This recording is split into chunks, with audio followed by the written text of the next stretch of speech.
ஒரு ராஜசேகர ரெட்டியோட பையன் யாருங்கிறது, ஜெகன்மோகன் ரெட்டி யாருங்கிறது உலகுக்கே தெரியும். அவர் ஒரு கிரிப்டோ கிறிஸ்டின் சொல்லிட்டு அவர் பெருசா அந்த திருப்பதி தேவஸ்தானத்தோட வருமானத்தை மட்டும் எடுத்துக்கிட்டாரே தவிர அது பெருசா ஜோசப் விஜய் ஜோசப் விஜய்ங்கிற ஒரு பேர் அவர் ஒரு கிரிப்டோ கிறிஸ்டின் தான். அதனால அவர்கிட்ட இருந்தும் நம்ம இது எதிர்பார்க்க முடியாது. ஏன்னு கேட்டீங்கன்னாக்கா விநாயகர் சதுர்த்திக்கு அவர் வாழ்த்து சொல்லல. அது உலக ஊரா இருக்கக்கூடிய இந்துக்களுடைய மிகப்பெரிய ஒரு ஆள் வேணாக்கா இவரை சேர்ப்பாங்க. 156 அதோட அழுத்தத்தின் காரணமா சேர்க்கறதுக்கு வாய்ப்பு இருக்க தவிர மற்றபடி தோழமை சுட்டிவிடும் திமுகவிற்கு. ஏன்னா மேல ராகுல் காந்தியோட சப்போர்ட் வேணும். ஏன்னா தோழமை சுடுறது நம்ம திருமாவளவன் சொன்னதால அது எங்களை வாயிலிப்பு அடிக்கடி வருது. தோழமை சுட்டுவிடும் என்பதால் அவரை கைது செய்ய மறுக்கிறது. ஆனா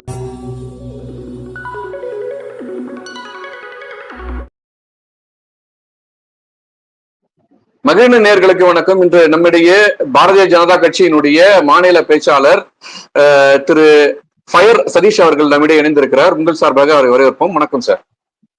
வணக்கம் வணக்கம் வணக்கம் சார். இன்னைக்கு பரபரப்பா பேசப்படக்கூடிய செய்தியை தான் நம்ம இன்னைக்கு விவாதிக்க போறோம். அதுல முக்கியமான செய்தி என்னன்னா, திருப்பதி லட்டுல அதனுடைய தரத்துல குறை இருக்கு அப்படின்னு சொல்றாங்க. நான் என்ன சொல்றேன்னு உங்களுக்கு புரியும் நினைக்கிறேன். அதனுடைய தயாரிப்பு மூலப்பொருளான அந்த நெய்யில கலப்பட பொருள் இருக்கு அப்படின்னு சொல்லி ஒரு பெரிய சர்ச்சையா போயிட்டு இருக்கு. அது எந்த அளவுக்கு உண்மை, அதனுடைய உண்மை தன்மை என்ன? அதாவது இதை எப்போ கண்டுபிடிச்சிருக்காங்கன்னு பாத்தீங்கன்னாக்கா ஆட்சி மாற்றத்துக்கு பிறகு கண்டுபிடிச்சிருக்காங்க.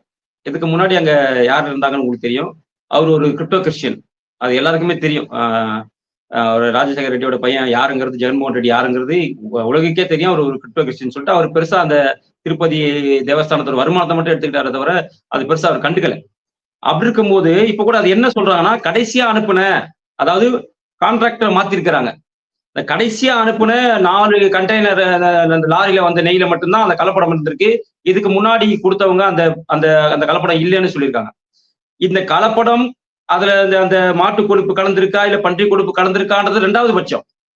இதுல இவனுக்கு பேசுறாங்க பாருங்க, இந்த தீகா இவங்கெல்லாம் பேசுறத பாத்தீங்கன்னா, ஐயோ இப்ப தெரியுதா உங்களுக்கு, இவ்வளவு நாள் நீங்க மாடை வெட்டினா நீங்க கோச்சிப்பீங்களே, மாட்டுக்கறி சாப்பிட்டா அவனை வெட்டுவீங்களே, மாட்டுக்கறி இருந்தா அதாவது மாடை கோமாதமா கும்பிடுவீங்களே, இன்னைக்கு மாட்டுக்கறியே நீங்க 100 கோடி மக்களும் சாப்பிட்டுருக்கீங்களேன்னு சொல்லிட்டு சில பேர் பேசுறானுங்களே.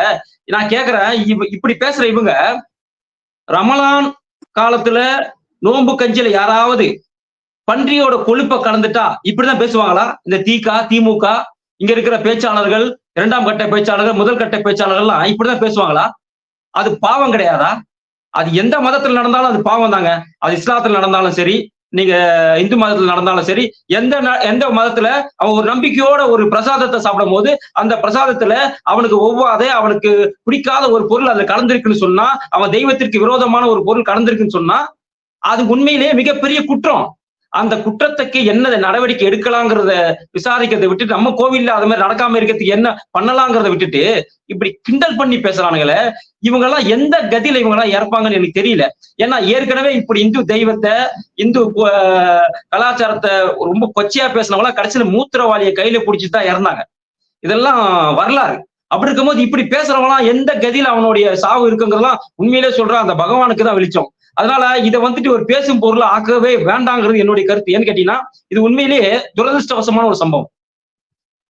நம்ம இறை நம்பிக்கைங்கிறது காலங்காலமாக உலகத்துல மனிதன் தோன்றிய முதலே, சூரியனை வழிபடும் நாள் முதலே அந்த இறை நம்பிக்கைங்கிறது மனிதனுக்குள்ள இருக்கு. அந்த இறை நம்பிக்கையிலையும் ஒருத்த கைய வைக்கிறான், அந்த இறை நம்பிக்கையிலையும் ஒருத்த கொச்சைப்படுத்துறான், அந்த இறை நம்பிக்கையை ஒருத்த கேவலப்படுத்துறான் போது இதெல்லாம் மன்னிக்க முடியாத குற்றம். இது யார் செய்தாலுமே தவறுதான். இது தவறு செய்தவர்களை விட அதை தவறு செய்தவனுக்கு வக்காலத்து வாங்கி இந்து மதத்தை தெய்வமாக, இந்து மதத்தை பூஜிக்கும் இந்துக்களுக்கு கேவலமா பேசுறான் பாருங்க, அவனை தாங்க நம்ம உண்மையா கண்டிக்கிறோம். இவன் அவனை விட கொடூரமானவன் யாரு? இந்த கலந்தான் பாத்தீங்களா, அவனை விட இவன் கொடூரமானவன். அதை ஆன்மீகவாதிகள் கண்டிக்கிறாங்களே இல்லையோ, நாத்திகவாதிகள் தான் இந்த பிரச்சனைய பெருசுபடுத்துறாங்க.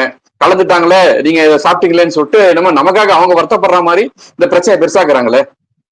இல்ல அதுதாங்க இந்து தர்மத்துல என்ன சொல்லியிருக்குன்னா, மற்ற மதத்தை விட இந்து தர்மத்துல என்ன சொல்லியிருக்குன்னா, நீ எப்படியெல்லாம் வாழ வேண்டும் என்பதை மத்த மதம் சொல்லியிருக்கு. நீ எப்படியெல்லாம் வாழக்கூடாது என்பதுதான் இந்து மதம் சொல்லியிருக்கு. அதனால நடந்தது நடந்தையாவே இருக்கட்டும், நம்ம கீதாச்சாரத்திலே இருக்கு, நடந்தவை நடந்தவையாகவே இருக்கட்டும், நடக்க போத பார்ப்போம் தான் சொல்லிருக்கு. அது மாதிரிதான் இது நடந்துருச்சு. அதுக்கான பலனை கட்டாயம் அதை அனுபவிப்பவர்கள், இதை கேவலமாக பேசுபவர்களும் அதை விட அதிகமாக அனுபவிப்பார்கள். இதை நம்ம அரசியல் ஆக்க கூடாது, என்னுடைய கருத்து. இல்ல இது அரசியலாதான் பார்க்கப்படுதுன்னு சொல்லிட்டு ஜெகன்மோகன் ரெட்டி சொல்றாரு. ஏன்னா கடந்த 3 மாசத்துல நாயுடு பொறுப்பேற்ற பிறகு ஏற்பட்ட பல குளறுபடிகளை மறைக்கத்தான் இந்த பிரச்சனை பெருசாக்குறாரு. அப்படிலாம் ஒரு குளறுபடிலாம் நடக்கலன்ற மாதிரி அவரு சொல்றாரு. ஜெகன்மோகன் ரெட்டி வந்து அதை மறுக்கிறாரு இந்த செய்தியை. இல்ல, தேவஸ்தானத்துல அவங்க ஆய்வு பண்ணிருக்காங்க. அதுல வந்துட்டு அவங்க என்ன சொல்லியிருக்காங்க, தேவஸ்தானம்ன்றது வந்து அது ஒரு தனிப்பட்ட சேரிட்டி. அவங்க என்ன சொல்லிருக்காங்க, கலப்படம் இல்லைன்னு முதல் அறிக்கையில கொடுக்குறாங்க. ஆனா மத்திய அரசோடைய உணவு கட்டுப்பாட்டுத்துறை ஆராய்ச்சி பண்ணதுல அதுல மாட்டு கொழுப்பு கலந்துருக்குங்கிறத அவங்க உறுதிப்படுத்திருக்கிறாங்க. மாநில அரசு உறுதிப்படுத்திருக்கிற போது இது பொய்ன்னு ஜெகன்மோகன் ரெட்டி சொல்றாருன்னா முழு பூசணிக்காயை சோற்றில் மறைக்கும் கதை. எங்க அவருக்கு இருக்கிற கொஞ்ச நஞ்சு இந்துக்கள் ஓட்டுமே போயிருமோங்கிற வருத்தத்துலதான் அவர் பழிய நம்ம சந்திரபாபு நாயுடு மேல போறாரு. இது அரசியலாக்குவது அவர்தானே தவிர இவர் கிடையாது. ஏன்னா இதை கண்டித்தவர் வந்துட்டு முதல்வரை விட அதிகமாக கண்டித்தவர் துணை முதல்வர் பவன் கல்யாண். இது முதல்ல கையில் இருக்கிறது பவன் கல்யாண் தான். பவன் கல்யாண் தான் இந்த விஷயத்தை பெருசா ஆக்குனது பவன் கல்யாண். ஏன்னா ஆரம்பத்துல இருந்தே அவருக்கு திருப்பதி ஏழுமலையான் மேல ஒரு அதீத பக்தி உண்டு, அவருக்கு அவங்க குடும்பத்துக்கே உண்டு. சொல்ல போனா இன்னைக்கு காங்கிரஸ்ல இருந்து இன்னைக்கு பெருசா நான் அதுல இருக்காம இருக்காருன்னா சரி சிரஞ்சீவி, அது காரணம் இது ஒண்ணுதான். ஏன்னா கடவுள் நம்பிக்கையே அவங்க அவதூறா பேசுறாங்கிறதுனால அவர் காங்கிரஸ் விட்டு விலகி இருக்கிறார். அதனால அந்த குடும்பம் வந்துட்டு கண்டிப்பா இந்த தவறை வந்து விடாது எனக்கு தெரிஞ்சு. கண்டிப்பா ஜெகன்மோகன் ரெட்டி சிறைக்கு செல்வது உறுதி இந்த விஷயத்துல. திருப்பதியில இந்த மாதிரி ஒரு பிரச்சனை இப்ப தமிழ்நாட்டுல ஒரு சென்ற நாட்கள்ல குன்றக்குடி கோயிலுடைய யானை வந்து ஒரு தீ விபத்துல இறந்திருக்கு. இது தமிழக அரசனுடைய நடவடிக்கை எப்படி இருக்குன்னு நீங்க பாக்குறீங்க?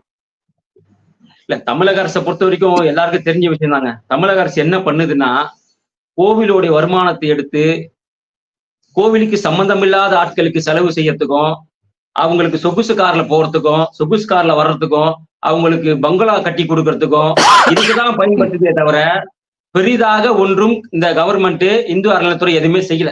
அதற்கு உதாரணம் அந்த யானையோட உயிரிழப்பு. இதெல்லாம் ஒரு வந்து மிகப்பெரிய மனித தவறு தான். இது மனித தவறு முழுக்க இது இந்த அரசாங்கத்தோடைய, இந்த தமிழக அரசாங்கத்தோட இந்து அறநிலையத்துடைய அதாவது அஜாக்கிரதையின் காரணமாகத்தான் அந்த கோயில் யானை பரிதாபமாக அது துடித்து இறக்கும் போது ஒவ்வொரு இந்துக்களின் மனதும் எவ்வளவு புண்பட்டது என்று அங்க இருக்கக்கூடிய இந்துக்களுக்கு தாங்க தெரியும். அது இவங்களை மாதிரி தீக்கா போன்ற அவங்கள என்ன வேணாலும் பேசுறாங்க, அவங்கள தப்பு கிடையாது. அதனால வழக்கு போட்டா கூட கவலை கிடையாது. ஏன்னா அந்த அளவுக்கு கேவலமான ஒரு ஈன பிறவிகள் தான் இவங்க. அவங்க அதை கூட என்ன சொல்றாங்கன்னா, அதுலயும் ஒருத்தர் சொல்றாரு, என்ன சொல்றாருன்னா, காட்டுல வாழ்ந்துட்டு இருந்த ஒரு ஜீவனை கூட்டு வந்து கட்டி போட்டு இப்படி கொன்னுட்டீங்களே அப்படின்னு கேட்கிறாரு. நாம கூட காட்டுல வாழ்ந்தவங்க தாங்க, நாம கூட நாட்டுல வாழல, காட்டுல வாழ்ந்தவங்க தான். இன்னைக்கு காட்டை அழித்து நாட்டாக்குனது யாரு? இன்னைக்கு பாதி பேருடைய, இன்னைக்கு திமுக இருக்கிற பாதி பேருடைய சொத்து எங்க இருக்கு? காட்டை அழித்து அவர்களை தான் அங்க சொகுசு பங்களா கட்டி இருக்கிறாங்க.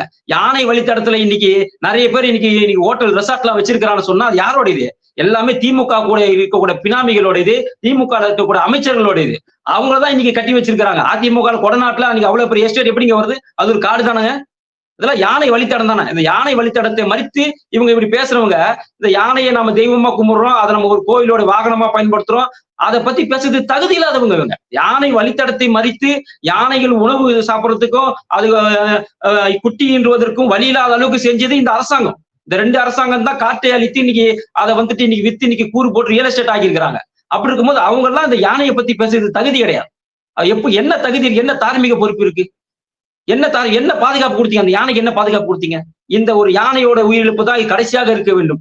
மீண்டும் ஒரு முறை இது போன்ற சம்பவங்கள் நடக்கும்னு சொன்னா உண்மையிலே சொல்றோம், இது மிகவும் வன்மையாக கண்டிக்கத்தக்கது. அதற்கான மிகப்பெரிய ஒரு போராட்டத்தை எடுக்க நேரிடும். இதுல மாற்று கருத்து கிடையாது. அந்த யானையோடைய அந்த ஆத்மா சாந்தி அடைய வேண்டும் என்று சொன்னால் உண்மையிலே சொல்றேன், இந்த இந்து அறநிலையத்துறை என்பது தமிழகத்தில் இருக்கக்கூடாது, அப்புறப்படுத்தப்பட வேண்டிய ஒரு விஷயம். இப்படி எப்பவுமே இவங்க தர்காக்கு ரம்ஜான் வந்துடக்கூடாது, நோம்பு கஞ்சிக்கு அரிசி கொடுத்துருவாங்க. அதே மாதிரி உங்களுக்கு சர்ச்சு சிதறம் அடைஞ்சிருச்சுனாக்கா அதை சரி பண்றதுக்கு பணம் கொடுத்துருவாங்க.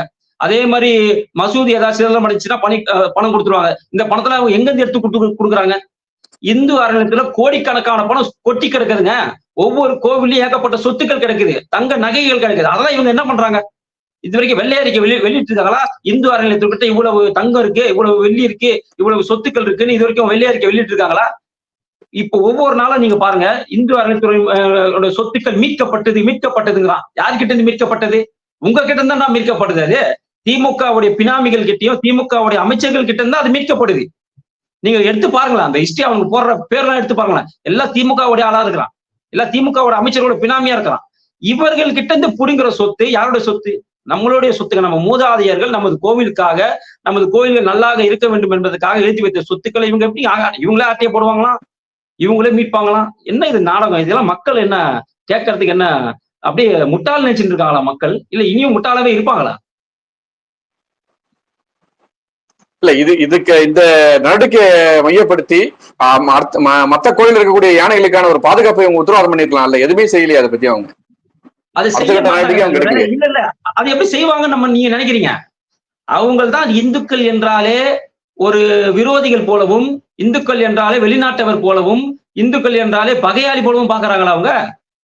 நான் தான் திரும்ப திரும்ப சொல்றேன், இந்து கோயில் வருமானத்தை தான் அவங்க எடுத்துப்பாங்களே தவிர இந்து கோவில்கள் பாதுகாப்புன்றதுலாம் நடக்கவே நடக்காது. ஒண்ணு இவங்களுடைய ஆட்சி இல்லைங்க, எந்த ஆட்சியிலுமே சரி. இந்த இந்து அறநிலைத்துறை என்ற ஒரு துறை இருக்கும் வரை இந்து கோவில்களுக்கும் பாதுகாப்பு கிடையாது, யானைகளுக்கும் பாதுகாப்பு கிடையாது, அங்க இருக்கக்கூடிய பூசாரிகளுக்கே பாதுகாப்பு கிடையாதுங்க. அதனாலதாங்க அனைவருமே பூசாரி ஆகலாம்னு சொல்லிட்டு ஒரு சட்டத்தை கொண்டு வந்தாங்க. அங்க இருக்கிற பூசாரிகளுக்கே பாதுகாப்பு கிடையாது. ஏன்னா ஒருத்தர் சொல்றாரு, இந்து கோயில்கள் என்றாலே ஆபாசமான சிலைகள் இருக்கும் இடம் தான் ஒருத்தர் சொல்றாரு. ஆனா எலெக்ஷன் வரும்போது அந்த கோயிலுக்குள்ள போயிட்டு அங்க இருக்கிற எல்லா ஓதுவார்களுக்கும் சால்வை போடுறாரு. அப்போ இவங்களுக்கு எப்படின்னா, தேர்தல் வந்து விட்டால் இந்துக்கள் வேணும், தேர்தல் முடிஞ்சிருச்சுன்னா இந்துக்களும் வேணாம், இந்துக்களோட யானைகளும் வேணாம், கோயில் யானைகளும் வேணாம், கோயில் பாதுகாப்பு வேண்டாம். இவங்களுக்கு எலெக்ஷன் வந்தா மட்டும் தான் இந்துக்களுடைய ஞாபகம். அதனால இவர்களிடம் இருந்து இதை நம்ம எதிர்பார்ப்பது முட்டாள்தனம் தான் நான் நினைக்கிறேன். சரிங்க சார், இப்போ தமிழக அரசியல்ல விஜய் தன்னுடைய கொள்கை என்னன்னு முடிவா காமிக்கல. ஆனா இப்போ ஒவ்வொரு விஷயமா அவரு தன்னை யாருன்றதை காமிக்க தொடங்கிட்டாருன்னு நினைக்கிறேன். ஏன்னா சமீபத்துல பெரியாருடைய சமாதிக்கு போயிட்டு அவருடைய அந்த சமாதியில மலவளையம் வச்சுட்டு வர்றாரு. இப்ப அவருடைய லெட்டர் வேற அந்த பொட்டு வர இல்ல. இப்ப இதெல்லாம் அவர் இவரும் இன்னொரு திமுக பி டீம் காமிக்கிறாரா, இல்ல அவருடைய பிரதிபலிப்பு என்ன சொல்ல வர்றாரு அவரு எப்படி ஆந்திரால ஒரு ஜெகன்மோகன் ரெட்டியோ அது போல இங்க ஜோசப் விஜய், ஜோசப் விஜய்ங்கிற ஒரு பேர், அவரு ஒரு கிரிப்டோகிறிஸ்டியன் தான்.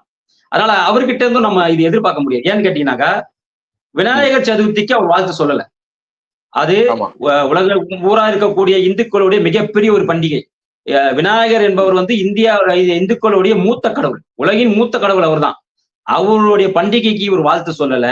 ஆனா பெரியாருடைய பிறந்த நாளுக்கு போயிட்டு இவரு பேசுறாரு, அங்க போயிட்டு மலர் வளையம் வைக்கிறாரு, அங்க போயிட்டு காலில் விழுந்து கேட்கிறாரு.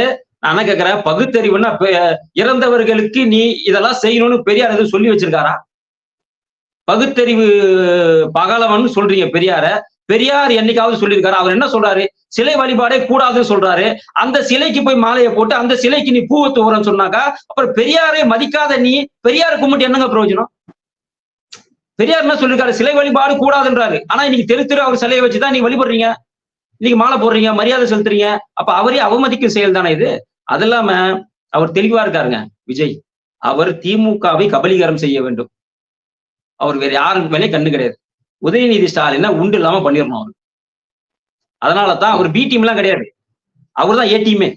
நீங்க நல்லா பாருங்க, தமிழக அரசியல்ல விஜய்க்கு பிறகு விஜய்க்கு முன்புன்னு 2 கான்செப்ட் வரும் பாருங்க. திமுகவுடைய அழிவு விஜய் கிட்ட இருந்து ஆரம்பமாகும். நான் சொல்றது நல்லா கேட்டுங்க. ஏன்னா விஜய் எடுக்கக்கூடிய ஒவ்வொரு படியுமே பாத்தீங்கன்னா ஆரம்பத்துல அண்ணா எடுத்த படிகள்.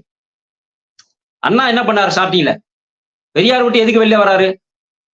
சில அவரு தன்னோட இளவயது பெண்ணை கல்யாணம் பண்ணிக்கிட்டாரு, வெளியே வராரு. வெளியே அதுக்கப்புறம் பெரியார் என்ன பண்றாரு? பெரியார் தனியா விட்டுட்டு இவர் வராரு. அப்புறமா நாங்க எல்லாம் ஒன்னா சேர்ந்துப்போம், பெரியாரோட கொள்கைகள் எனக்கு பிடிக்கும், பெரியாரோட கொள்கைகளை வச்சுதான் நான் கட்சி நடத்த போறேங்கிறாரு. அதேதான் இவரும். அதுக்காக இவர் அண்ணாவாகி விட முடியாது, அதுக்காக இவர் கலைஞராகி விட முடியாது. அதுக்காக இவர் இவருக்கு இருக்கிற பிம்பம் என்னங்க? இவர் ஒரு நடிகர். நடிகர் கட்சி ஆரம்பிச்சு ஆட்சியை பிடிச்சது எம்ஜிஆர் தவிர, எம்ஜிஆர் தவிர யாராலையுமே பிடிக்க முடியாதுங்க, யாராலையுமே முடியாது. எப்படி விஜயகாந்த் கட்சிக்கு ஒரு நிலைமை ஏற்பட்டதோ அதோட மோசமான நிலைமை இவருக்கு ஏற்படும். விஜயகாந்தாவது அனைவரையும் ஏற்றுக்கொண்டார், இந்து மதம் கிறிஸ்தவ மதம் எல்லாத்துக்கும் வாழ்த்து சொன்னாரு. அதனாலதான் அவர் எதிர்கட்சி தலைவராக கூட அமர முடிந்தது. ஆனா இவர் என்று இந்த நிலைப்பாடை இருக்கிறாரோ அன்றே தெரிந்து விட்டது, இவரது ரசிகர்களே இவர் மீது அவ்வளவு கோபத்துல இருக்கிறாங்க. ஏங்க இவர்கிட்ட என்ன வெறும் பெரியாரிஸ்ட் மட்டும் தான் ரசிகர்களா இருக்கிறாங்களா? நான் கேட்கிறேன். விஜய் கிட்ட பெரியாரிஸ்ட சேர்ந்தவங்க, தீகாவை சார்ந்தவர்கள் மட்டும்தான் இவர்கிட்ட இருக்காங்க. இந்துக்கள் கிடையாதா? இந்துக்கள் கிடையாதா நான் கேட்கிறேன். இந்துக்கள் ஒருத்தர் கூட அவரோட ரசிகர்களா இல்லையா? அப்போ அவங்களுக்கு உன்னது கட்சியில இருக்கக்கூடிய இந்துக்களை அவமதிக்கும் செயல் தான் பெரியார் விநாயகர் சதுர்த்திக்கு நீ வாழ்த்து சொல்லல, பொட்டு அழிச்சிடுற. முதல்ல ஒரு லெட்டர் பேர்ல பொட்டு இருக்குது, ரெண்டாவது ஒரு லெட்டர் பேர்ல அந்த பொட்டு இல்ல. அப்படின்னும் போது நீ ஒரு கிரிப்டோ கிறிஸ்டியன் அப்படிங்கறத தெளிவாக உணர்த்துகிறார் அவர். ஒரு ஜோசப் விஜய் கிரிப்டோ கிறிஸ்டியன், நான் ஒரு கிறிஸ்தவன், நான் இந்து பண்டிகைகளுக்கு வாழ்த்து சொல்ல மாட்டேன் அப்படிங்கிறதுல அவர் ஆணித்தரமா எப்படி மு.க. ஸ்டாலின் இருக்கிறாரோ அதே போல இவர் ஒரு ஆணித்தரமாக இருக்கிறார். ஆனா மு.க. ஸ்டாலின் கிட்டதான் மக்கள் நம்பி ஏமாந்தாங்க, இவர்கிட்ட நம்பி ஏமாற மாட்டாங்க. ஏன்னா ஒரு விழிப்புணர்வு இன்று மக்களிடம் வந்துருச்சு. பெரியார் என்ன, பெரியாரை பத்தி முதல்ல தெரியாது. ஆனா பெரியார் என்னெல்லாம் செஞ்சாருன்னு நீங்க அண்ணாமலை என்ற ஒரு நபர் வந்து புட்டு புட்டு வச்சுட்டாரு. 21வது பக்கத்துல என்ன சொன்னாரு, பெரியார் என்னென்னலாம் பேசியிருக்காரு, பெரியாரோட விடுதலை புத்தக பத்திரிகையில என்னென்னலாம் அவர் சொல்லியிருக்கிறாரு, திமுகவை எவ்வளவு விமர்சிச்சிருக்கிறாரு, கருணாநிதி எவ்வளவு விமர்சிச்சிருக்கிறாரு, இஸ்லாமியர்களை எவ்வளவு விமர்சிச்சிருக்கிறாரு, தலித் மக்களை எவ்வளவு விமர்சிச்சிருக்கிறாரு, அப்படி எல்லாத்தையுமே காங்கிரஸ் எவ்வளவு விமர்சிச்சிருக்கிறாருன்னு எல்லாத்தையுமே புட்டு புட்டு வச்சுட்டாரு யாரு, அண்ணாமலை அவர்கள். அதனால பெரியாருடைய பெரிய பிம்பம்லாம் இனிமே இங்க கிடையாதுங்க. அதனால இவர் பெரியார் வழி போறார் என்றால் இவர் அழிவு பாதைக்கு செல்கிறார்ன்றது அர்த்தம். சரிங்க. இப்ப கடைசியா ஒரு இறுதி கேள்வி. தமிழக காங்கிரசினுடைய தலைவர் செல்வ பெருந்தகை அவர்கள் ஆம்ஸ்ட்ராங்குடைய கொலை வழக்குல தொடர்பு இருக்கத்தா செய்திகள் அடிபட்டது. ஆனா அது வேற எந்த ஊடகமோ அல்லது வேற எந்த அரசியலர்களோ அதை பத்தி பெரிய விவாதத்தையோ அல்லது முன்னெடுப்போ எடுக்கல. இன்னும் ஒரு படி மேல சொல்ல போனோம்னா காங்கிரஸ் கட்சியை கூட இது உண்மை இல்லை அப்படின்ற மாதிரி ஒரு மறுப்போடு கொடுக்காம காலம் தாழ்த்துறாங்க. இதுல எவ்வளவு தூரம் உண்மை இருக்கு? இது 100% உண்மைங்க. ஏன்னா அவர் மிகப்பெரிய பழைய குற்றவாளி. அவர் மேல ஏகப்பட்ட வழக்குகள் இருக்கு. அதை அண்ணாமலை அவர்கள் தவிடுபொடி ஆக்கிட்டார். அதை காமிச்சார். உன் மேல எத்தனை வழக்கு இருக்கு, நீ ரவுடியில எல்லாம் சொல்லாத, நீ எவ்வளவு பேர் ரவுடின்னு எங்களுக்கும் தெரியும்.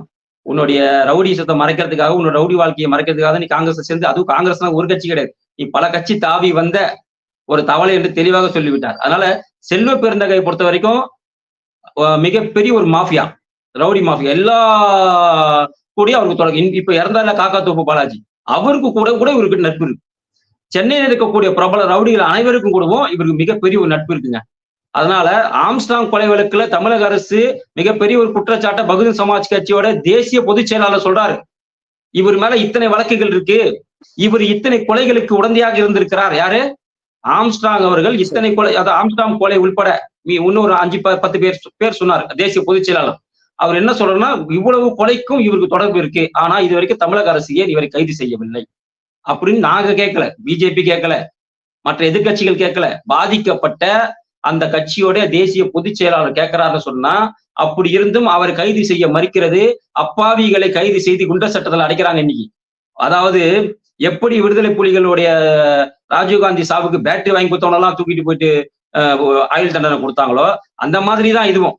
அந்த கடையில நின்று டீ சாப்பிட்டுருப்பான், அந்த டீ கடைக்காரனை கூட்டு போய் குண்டர் சட்டை போடுறாங்க.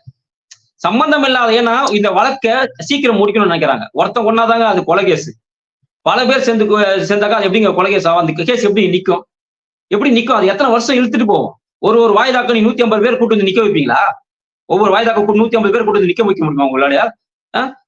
சாதாரணமா ஒரு வழக்கு என்றாலே 10 வருஷம் ஓடுது ஒரு கொலை வழக்கு, 5 வருஷம் ஓடுது ஒரு கொலை வழக்கு. 2 பேர் 3 பேர் A1 A2 A3னாலே இன்னைக்கு A1ல இருந்து நீ A150 வரைக்கும் போட்டிருக்கீங்க. அவ்வளவு பேரை நீங்க குற்றவாளியா வச்சிருக்கீங்க. அந்த கேஸ் என்னங்க ஆகும்? 100 வருடம் ஆனாலும் எழுதி வச்சுக்க, அந்த கேஸ் முடியாதுங்க. அந்த கேஸ் முடியாது. இதுல 151வது ஒரு ஆளை வேணாக்கா இவரை சேர்ப்பாங்க. 156 அதை விட அழுத்தத்தின் காரணமா சேர்க்கறதுக்கு வாய்ப்பு இருக்கே தவிர, மற்றபடி தோழமை சுட்டு விடும் திமுகவிற்கு. ஏன்னா மேல ராகுல் காந்தியோட சப்போர்ட் வேணும். ஏன்னா தோழமை சுடுறது நம்ம திருமாவளவன் சொன்னதால அது எங்களை வாயிலிப்பு அடிக்கடி வருது. தோழமை சுட்டுவிடும் என்பதால் அவரை கைது செய்ய மறுக்கிறது. ஆனால் அவருக்கு நிச்சயம் தொடர்பு இருப்பதாக நாங்க சொல்லல, பகுஜன் சமாஜ் கட்சியோட தேசிய பொதுச் செயலாளர் சொல்றாரு, இங்க இருக்கக்கூடிய பகுஜன் சமாஜ் கட்சியோட நிர்வாகிகள் சொல்றாங்க. எல்லாருமே இந்த மூல காரணமே அவர்தான். யாரு? ஏன்னாக்கா அந்த அவங்க பையன் இருக்காரு, அவர் பேர் என்ன, கைது பண்ணாங்க பிரபல ரவுடி நாகேந்திரனுடைய பையன் அஸ்வத்தாமன். அவரும் இவரும் அவ்வளவு க்ளோஸ் ஆன. அஸ்வத்தாமன் காங்கிரஸோட பிரமுகர். அவர் காங்கிரஸோட பிரமுகர். அவருக்கு பின்புலமா இருக்கிறது செல்வ பெருந்தகை தான் அப்படிங்கிறது நம்பத்தகுந்த வட்டாரங்கள் சொல்றாங்க. இதை வச்சுதான் அவங்க வந்து பகுஜன் சமாஜ் கட்சி சந்தேகப்படுறாங்க. அஸ்வத்தாமனும் அவரும் அவ்வளவு நெருங்கிய நண்பர்களாம். யாரு? நம்ம செல்வ பெருந்தகை அஸ்வத்தாமனும் அவ்வளவு நெருங்கிய நண்பர்கள். ஸ்கெட்சி போட்டதுல அவருக்கு பங்கு இருக்கு அப்படிங்கிறது இவர்கிட்ட கேட்டுட்டு இதை பண்ணா பின்னாடி எந்த பாதிப்பும் வராம நீங்க பாத்துக்குங்கன்னு அஸ்வத்தாமன் சொல்லிதான் செல்வ பெருந்தகை அவருக்கு உதவியதாக கூட நிறைய வட்டாரங்கள் சொல்றாங்க. அதனால இவரை கைது பண்ணணும். இவரை காங்கிரஸ் தலைவர் பதவியிலிருந்து இவர் உடனடியா தலைமை விடுவிக்கணும். அப்படி இல்லைன்னு சொன்னா கொலைக்கு, இந்த ஆம்ஸ்ட்ராங் கொலைக்கு இந்திய தேசிய காங்கிரஸே உதவி புரிவதாகத்தான் அர்த்தம். நன்றி சார். எங்களுடைய பல்வேறு கேள்விகளுக்கு தொடர்ச்சியான உங்களுடைய அற்புத பதில்களை கொடுத்தமைக்கு மிக நன்றி. நன்றி.